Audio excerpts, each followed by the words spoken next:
সফলতার পেছনে অলৌকিকভাবে দৌড়াতে না পারলে কি মরে যাওয়া উচিত? একজন মানুষের বেঁচে থাকা বা তার মর্যাদা কোনো প্রতিযোগিতার ফলাফলের উপর নির্ভর করে না। কেন অলৌকিক গতিতে দৌড়াতে না পারলেও বেঁচে থাকা সার্থক, তা কয়েকটি কারণে দেখা যেতে পারে। ১. জীবন কোনো রেস বা দৌড় প্রতিযোগিতা নয়। সমাজ আমাদের শিখিয়েছে যে জীবন একটি প্রতিযোগিতা যেখানে অন্যকে হারাতে হবে, কিন্তু জীবন আসলে একটি অভিযাত্রা বা জার্নি। প্রতিটি মানুষের সংগ্রামের ধরন আলাদা, তাই ফলাফলও আলাদা হবে। বাড়িওয়ালার ছেলের সাথে ভাড়াটিয়ার ছেলের তুলনা করা অনেকটা মরুভূমির গাছের সাথে রেইন ফরেস্টের গাছের তুলনা করার মতো।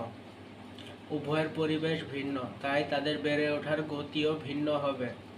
২. সাফল্যের সংজ্ঞার পরিবর্তন। সাফল্য মানেই কি শুধু বিদেশের ডিগ্রি বা অনেক টাকা? একজন মানুষ যদি সৎভাবে জীবনযাপন করে, নিজের পরিবারের পাশে দাঁড়ায় বা এবং সমাজের একজন দায়িত্বশীল নাগরিক হয়, তবে সেই সফল। ভাড়াটিয়ার ছেলে হয়তো বিদেশের নামী ইউনিভার্সিটিতে যেতে পারেনি, কিন্তু যদি সে তার সীমাবদ্ধতার মধ্যে নিজের দক্ষতা বাড়াতে থাকে, তবে সেই প্রচেষ্টার মূল্য কোনো অংশে কম নয়। ৩. মানসিক স্বাস্থ্যের গুরুত্ব। সফল হতে না পারলে মরে যাওয়া উচিত, এই চিন্তাটি একটি বিষাক্ত সামাজিক চাপ। এই চাপ মানুষকে বিষণ্ণতার দিকে ঠেলে দেয়। মনে রাখা প্রয়োজন, মানুষের অস্তিত্বই তার সবচেয়ে বড় মূল্য।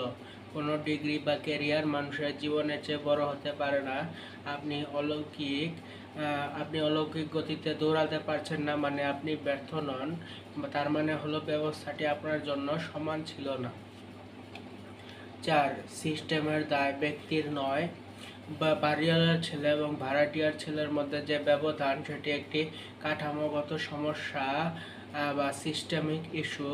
রাষ্ট্র এবং সমাজের দায়িত্ব ছিল সবার জন্য সমান সুযোগ নিশ্চিত করা। যখন সুযোগ সমান নয়, তখন পিছিয়ে থাকা মানুষের উপর ব্যর্থতার দায় চাপানো অন্যায়। মানবিক দৃষ্টিকোণ থেকে পৃথিবীতে সবাই আইনস্টাইন বা বিল গেটস হবে না। অধিকাংশ মানুষই সাধারণ জীবনযাপন করে, আর এই সাধারণ হওয়াটা কোনো অপরাধ নয়। ভাড়াটিয়ার ছেলে যদি মধ্যম মানের শিক্ষা পেয়ে একটি সাধারণ চাকরিও করে, তার জীবনের সার্থকতা ওই বাড়িওয়ালার ছেলের চেয়ে কোনো অংশে কম নয়, যে সব সুবিধা পেয়েও হয়তো জীবনের প্রকৃত মানে খুঁজে পায়নি। বেঁচে থাকাটা কোনো অর্জনের পুরস্কার নয়, বরং বেঁচে থাকাটাই একটা অধিকার। আপনার কি মনে হয় না যে সাফল্য মাপার এই সামাজিক মাপকাঠিগুলোই আসলে ত্রুটিপূর্ণ?